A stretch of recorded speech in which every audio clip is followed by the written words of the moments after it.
Ceci est un livre audio autogénéré par Google.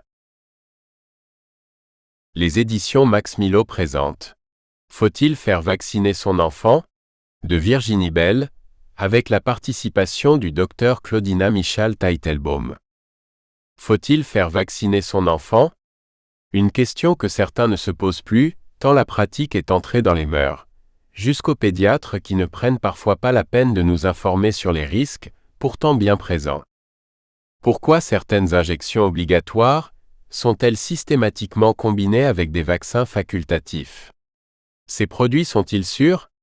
Comment et pourquoi les autorités compétentes minimisent, voire ne reconnaissent pas les effets indésirables graves des vaccins?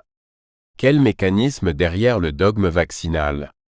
Au travers des témoignages recueillis et de l'avis de professionnels de la santé, Virginie Bell lève le voile sur le système et passe au crible les essais cliniques, les composants et le fonctionnement de nos instances. Il ne s'agit pas ici d'être pour ou contre les vaccins, mais d'aborder les différentes problématiques d'un acte médical devenu banal. Une enquête exclusive qui remet la vaccination à sa juste place. Un guide des vaccins recommandés aidera également les parents à faire un choix personnel et éclairé. Virginie Bell est journaliste. Auteur de Quand l'aluminium nous empoisonne, Max Milo 2010, ses recherches ont déclenché un examen de la toxicité du produit par les agences de contrôle sanitaire. Elle collabore aujourd'hui sur les thèmes de santé publique pour la presse quotidienne et magazine. Des notes et un guide pratique des vaccins sont disponibles sur les versions e-book et brochées du livre. Avant-propos. La vaccination est entrée dans nos vies au point d'être devenue un geste bénin. On fait vacciner nos enfants sur le prescription du pédiatre, sans vraiment savoir ce qu'implique cet acte médical. On donne sa confiance à celui qui sait. Lorsque j'ai fait vacciner mes filles, par 2 pédiatres différents, il m'a été demandé d'acheter tel et tel vaccin à la pharmacie avant de me rendre à la consultation. Et de les conserver au frais, si je les avais achetés en avance. Aucune question n'a été formulée sur l'état de santé de mes enfants, sur les antécédents familiaux. Aucune discussion n'a eu lieu sur les risques potentiels des vaccins auxquels elles furent soumises. Il m'a juste été recommandé de faire le vaccin contre l'hépatite B, car ma fille en crèche risquait de la contracter en léchant des jouets. Pour la plus petite, il m'a aussi été conseillé de faire le vaccin contre la varicelle afin que je n'aie pas à prendre de jours de congé pour m'occuper d'elle, si elle tombait malade. J'ai refusé le vaccin contre la varicelle, j'ai fait tous les autres sans me poser de questions. Pour protéger mes enfants. Et puis, en 2007, j'ai commencé un travail sur la myofasciite à macrophages, maladie imputée à l'aluminium présent comme adjuvant des vaccins. Mon indéfectible confiance fut sérieusement ébranlée. Après un premier livre sur les effets de l'aluminium sur la santé, je souhaitais aller plus loin et m'inviter dans l'univers complexe de la vaccination. Comme journaliste, certes, mais avant tout comme mère et citoyenne. Et les questions se sont enchaînées. Sur quelle base mettons un vaccin sur le marché? Ces produits sont-ils sûrs? Y a-t-il des vaccins inutiles? Quelle est l'incidence précise des maladies pour lesquelles on nous vaccine? Quel est le rôle de l'Agence nationale de sécurité du médicament et des produits de santé, l'ANSM? Comment les liens d'intérêt des experts avec l'industrie pharmaceutique affectent-ils l'information délivrée aux professionnels de santé et aux parents? Comment sont recensés les accidents post-vaccinaux? Pourquoi ces victimes ont-elles tant de mal à être entendues?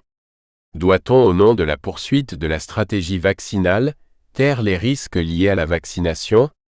Comment les intérêts privés, comme la puissante fondation Bill Gates, influencent-ils les politiques de santé primaire dans les pays en voie de développement? De plus en plus de scientifiques, chercheurs, professionnels de santé et associations alertent les instances publiques sur le manque d'études de toxicité relatives aux composants des vaccins et d'études à long terme sur les effets secondaires des vaccins. Parents et citoyens sont en droit d'exiger aujourd'hui toute la transparence sur ce sujet qui concerne l'ensemble de la population mondiale. Enfin, avec le docteur Claudina Michal-Teitelbaum, médecin de PMI à Vaux-en-Velin, indépendante d'esprit et courageuse dans la pertinence de ses analyses, nous avons collecté l'information disponible sur ces produits, pour en savoir plus et réunir ces données afin que chacun puisse se forger une opinion. Le docteur Dominique Dupagne et le docteur Marc Zafran ont eux aussi aimablement accepté de partager leurs expertises. Le guide pratique, qui clôture cet ouvrage, peut constituer un outil précieux de réflexion pour les parents. Si la médecine préventive est utile pour nos sociétés, elle ne doit pas être menée à l'aveuglette et ne doit ignorer ni les risques ni les victimes. La question ne sera pas ici d'être pour ou contre la vaccination, mais d'aborder les différentes problématiques posées par la généralisation d'un acte devenu banal, alors qu'il conditionne l'immunité d'un organisme et l'équilibre d'une vie. Dans cette optique, des propositions sont faites par des associations ou des députés pour une évaluation indépendante des vaccins, notion qui fait aujourd'hui défaut, tant au niveau des nations que de l'Organisation mondiale pour la santé. Il est temps de tirer les leçons de ces errements, à l'instar du Mediator ou du Vioxx, drame désormais connu de tous. Nous payons de nos impôts la garantie d'un service public en faveur de l'intérêt général. Il est temps que ce droit devienne une réalité. Nous avons le pouvoir de l'exiger. Mais comment en disposer si nous ne sommes pas en possession d'une information juste et loyale? Chapitre 1. Vaccination, vers la fin de la pensée unique. Le front uni du soutien à une stratégie vaccinale comprise et admise par tous s'effrite. Dans les pays du Nord, l'argument de la solidarité, voire du sacrifice, et de la bienfaisante immunité de troupeau, faiblit face à la revendication de la liberté individuelle, appuyée sur des arguments scientifiques inédits. Anne-Marie Moulin, médecin, chercheuse au CNRS. Chaque nouveau parent a été dûment invité par son pédiatre à faire vacciner son nourrisson. Cet acte banal, pratiqué depuis plus d'un siècle, est pourtant loin d'être anodin.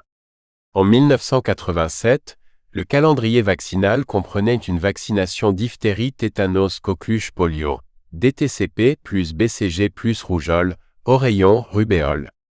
En 25 ans, le nombre de vaccins recommandés a plus que doublé. Sont-ils tous nécessaires? Comment la pertinence et la sécurité de ces produits sont-elles perçues par les parents, les professionnels de santé? 4 mamans, 4 parcours. Ça y est. Maxime, Anissa, Michel, Louisa, Nadir, Emma, Romance, Néhémie, Lina, Alison, Félix, Audrey, Fatima, Naïs, Marouane, ont vu le jour il y a peu comme plus de 800 000 bébés chaque année en France. Après la magie de la naissance, les premières visites à la maternité, chez le pédiatre. On ausculte, on mesure, on pèse, on prescrit le ou les vaccins pour la prochaine visite. 4 jeunes mamans nous invitent à partager ces rendez-vous en terrain vaccinal, leurs questions, leurs attentes et leurs choix. Violaine, 37 ans, est maman de 3 enfants de 9 ans, 6 ans et 2 mois. Soucieuse des autres et adepte du bio, elle a choisi avec son mari de vacciner ses enfants pour préserver leur santé et par solidarité envers la communauté, afin qu'ils ne risquent pas de contaminer les autres. Elle organise ses visites médicales en fonction du calendrier vaccinal. Elle regrette cependant que son pédiatre soit old school et n'invite pas à la discussion. J'ai peur d'être jugé si je l'interroge. D'autant qu'il a souvent l'air pressé. Je lui fais finalement confiance, mais je repars avec mes questions sous le bras, que je pose en général à la pharmacienne, plus disponible, raconte Violaine. Le petit dernier, Blaise, vient tout juste de recevoir le BCG. Ce vaccin n'est plus obligatoire et désormais réservé aux groupes à risque. Elle l'ignorait. Je l'aurais fait quand même. Je me déplace beaucoup en métro, on ne sait jamais.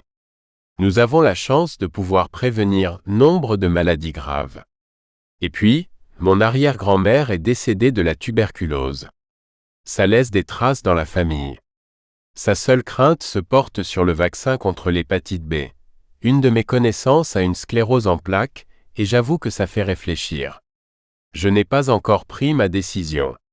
Nous sommes en fait très influencés par notre vécu, ce qui ne constitue pas un choix très rationnel, mais je crois que c'est ainsi pour nombre d'entre nous. Ces 3 enfants ont reçu le schéma vaccinal classique, recommandé par les autorités de santé. En revanche, Julie, plus sceptique, a choisi une voie alternative. Atteinte d'un lupus érythémateux disséminé qui s'est déclenché à la suite d'un avortement thérapeutique, elle a découvert que certaines études scientifiques établissent un possible lien de causalité entre vaccination et maladies auto-immunes. J'avais effectué 3 voyages en Afrique quelques années auparavant et reçu de nombreux vaccins, fièvre jaune, typhoïde, hépatite A et B. À l'époque déjà, mes formules sanguines n'étaient pas normales et montraient les signes d'une inflammation, sans que mon médecin de l'époque ne puisse l'expliquer.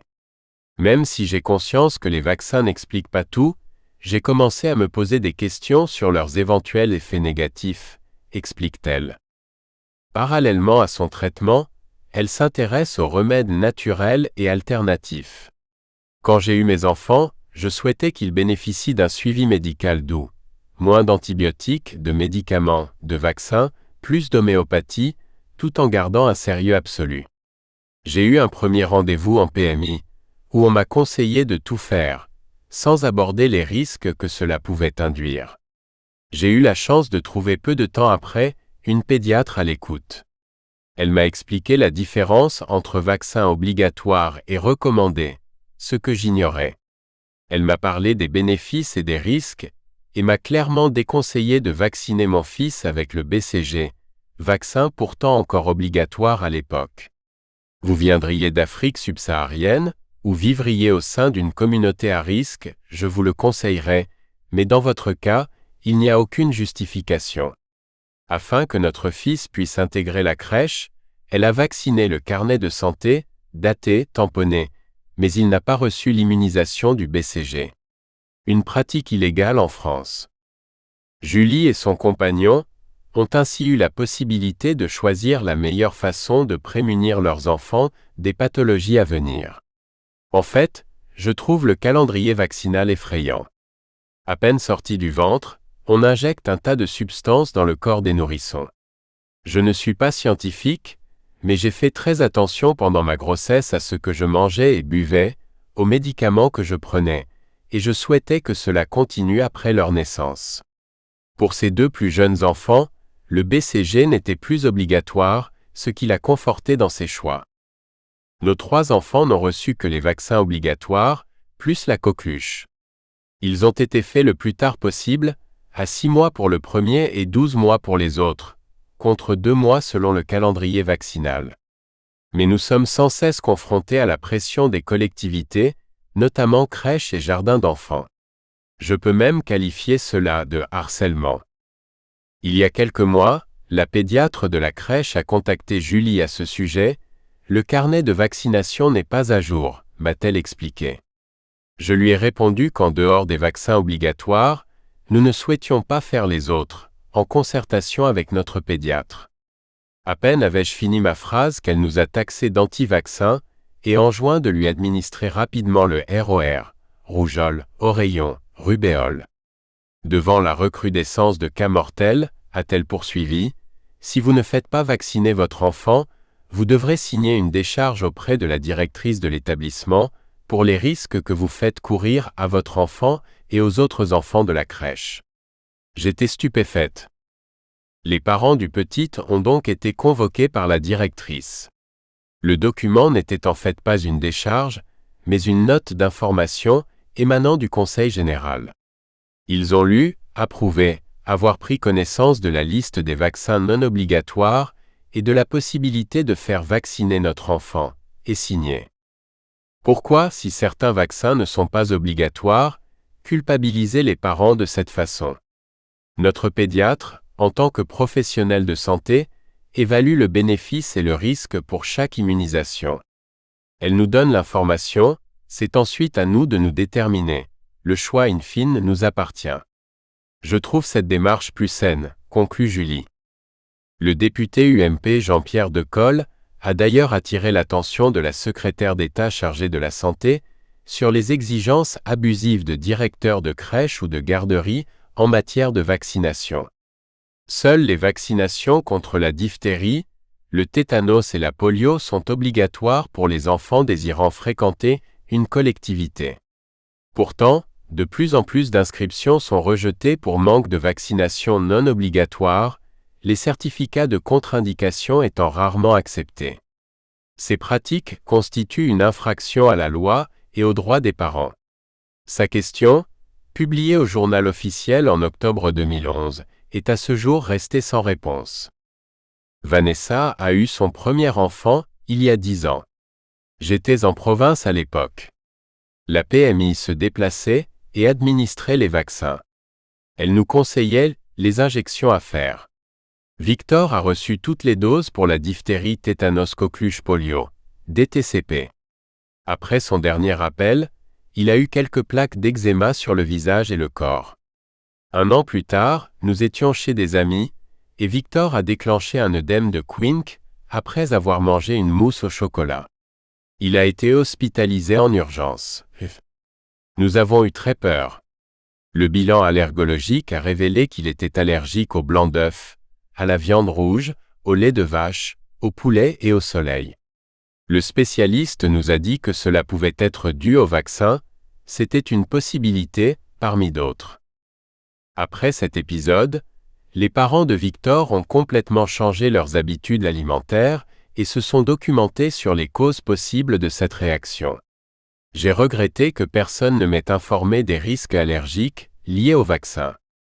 Je ne sais pas s'ils sont responsables, mais j'aurais aimé aborder ce sujet avec la pédiatre. À 15 minutes près, nous aurions pu le perdre. La question de la vaccination ROR, sensible en cas d'allergie à l'œuf, se pose alors. Nous avons refusé et stoppé là les vaccinations. À cette époque, elle découvre la méthode NAET, et après 3 ans de soins, Victor a pu réintroduire doucement du lait, la viande et les autres aliments. Il a guéri toutes ses allergies. À la naissance de sa fille, Vanessa a beaucoup hésité avant de la faire vacciner. Elle a quand même reçu ses doses de DT polio et coqueluche, ainsi que le BCG. Mais j'ai refusé le ROR. J'ai eu peur. J'avais une bonne pédiatre, avec qui, hélas, je ne pouvais pas parler de ce sujet, j'ai donc arrêté de la voir. Je suis allé à la PMI, où le dialogue n'était pas possible non plus. J'ai regretté qu'il n'existe pas d'espace d'information. Les risques vaccinaux restent un sujet tabou.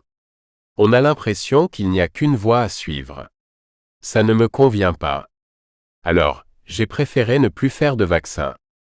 Un choix qui suscite néanmoins des inquiétudes. On se pose quand même beaucoup de questions avec le papa. Fait-on courir un risque à nos enfants en ne les vaccinant pas? Va-t-on rendre Charlotte allergique en la vaccinant?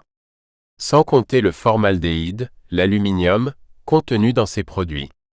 C'est un vrai casse-tête. On se sent seul. J'aurais aussi aimé demander à mon médecin si tous ces vaccins étaient vraiment nécessaires, comme le BCG par exemple. J'ai regretté qu'on l'ait imposé à nos enfants, alors que la suspension de l'obligation fut annoncée l'année suivante. Enfin, dernière rencontre avec Catherine, 46 ans. Elle a fait le choix d'accoucher de Félix, son aîné, dans une des rares maisons de naissance existantes à l'époque, en région parisienne. 5 ans plus tard, Caroline est née à la maison. La sage-femme qui me suivait n'était pas très favorable à la vaccination, tout comme mon médecin, très prudent sur le sujet. Catherine et son compagnon décident donc de ne pas faire vacciner leurs enfants avant l'âge de 7 ans. L'immunité de l'enfant est en phase de construction, pendant les premières années de la vie, nous ne voulions pas la bouleverser, c'est la raison pour laquelle nous avons préféré attendre, explique-t-elle.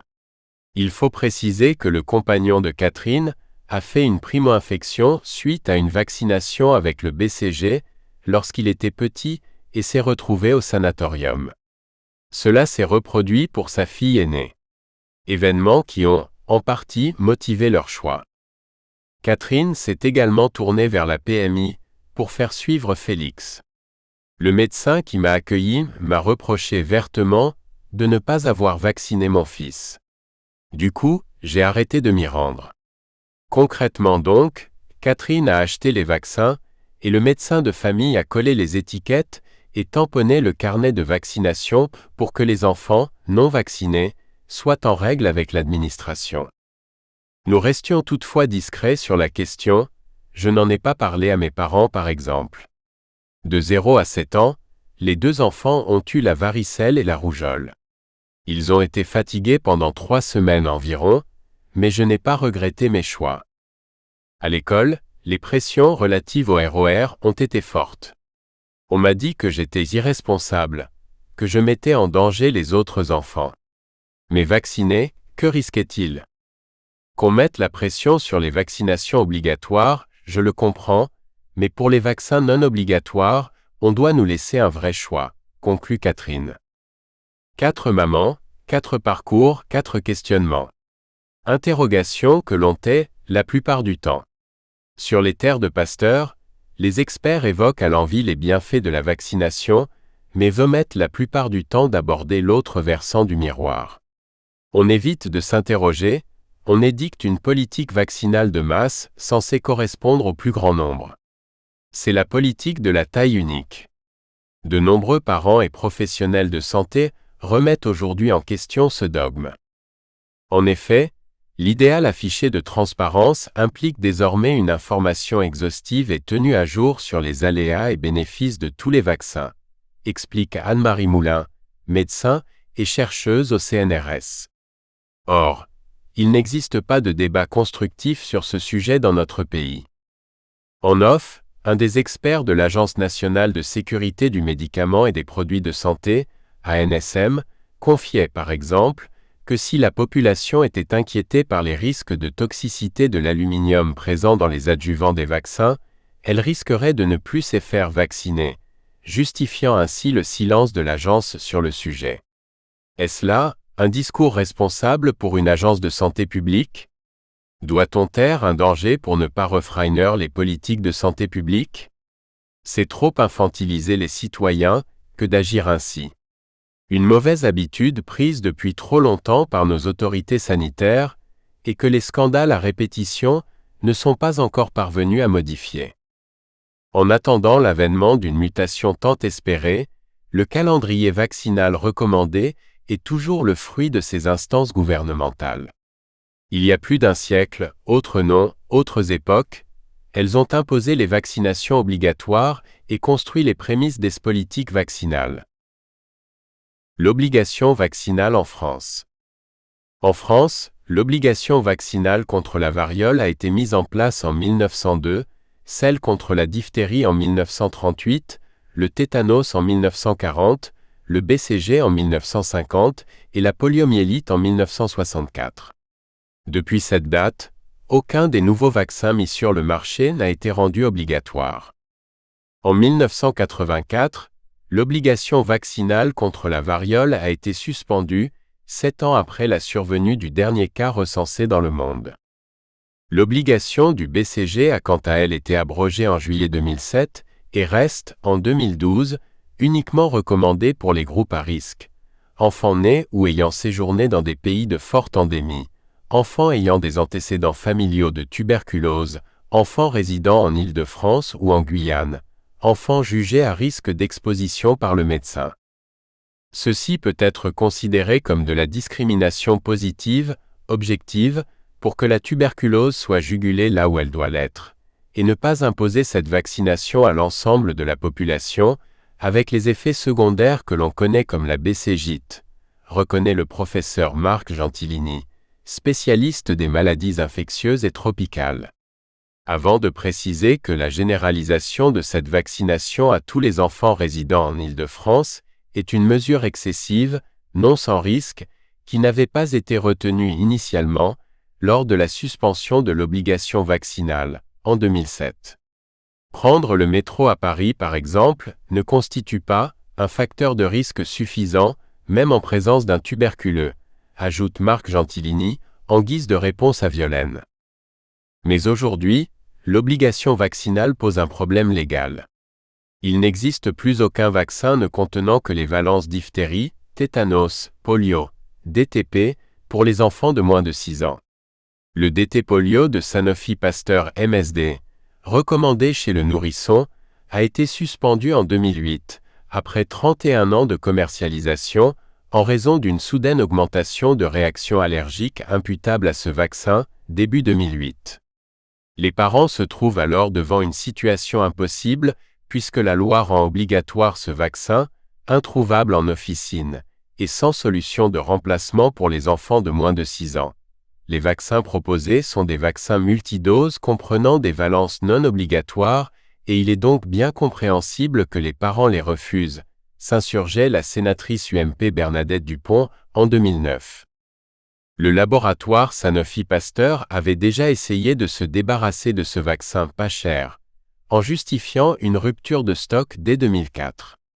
À l'époque, Sanofi avait demandé parallèlement une extension d'autorisation de mise sur le marché, AMM, pour le Revaxis, vaccin contenant les mêmes valences, mais uniquement recommandé chez les adultes, afin qu'il puisse être administré à titre exceptionnel, selon les termes de la Haute Autorité de Santé, aux enfants à partir de 6 ans.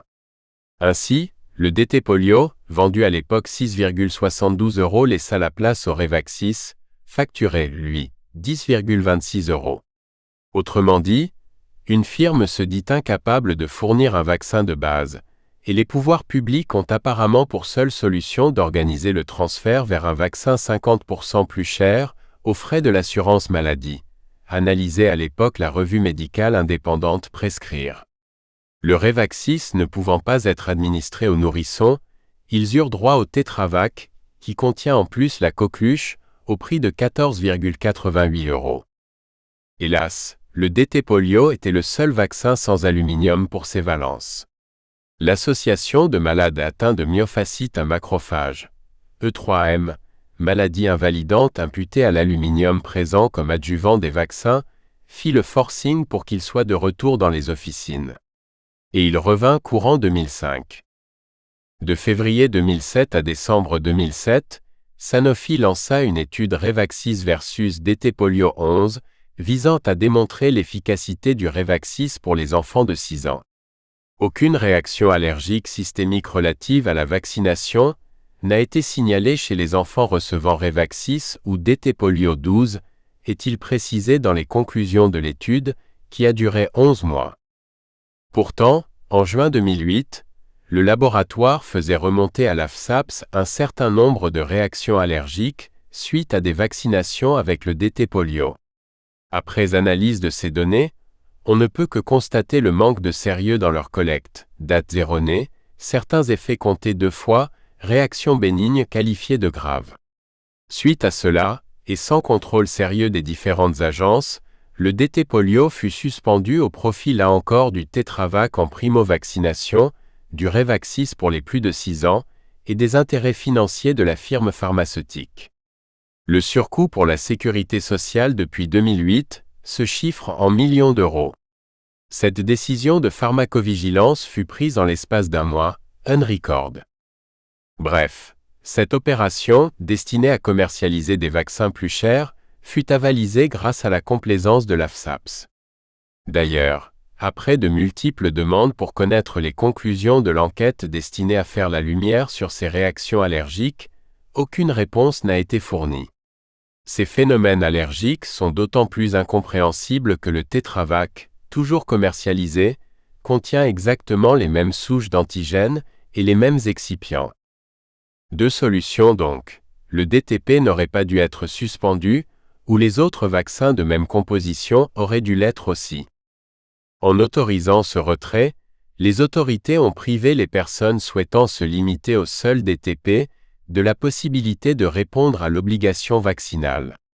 Pire, elles ont ouvertement méprisé la santé des personnes malades, de leur descendance à risque, et les personnes allergiques ou sensibles à l'aluminium.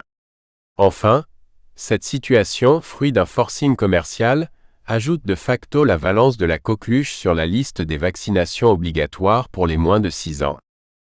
Et pour ajouter un peu plus de ridicule à cette situation, l'Office national d'indemnisation des accidents médicaux, ONIAM, a pour mission d'indemniser les victimes de vaccinations obligatoires. Si un nourrisson est victime d'un effet secondaire grave suite à l'injection d'un vaccin contenant les valences diphtérie, tétanos, polio, obligatoire, et coqueluche, non obligatoire, l'ONIAM est en droit de refuser l'indemnisation. En effet, l'antigène de la coqueluche pourrait être la cause de l'accident. Nous espérons que vous avez apprécié cet aperçu. Pour continuer à écouter ce livre audio sur Google Play Livres, utilisez le lien dans la description de la vidéo.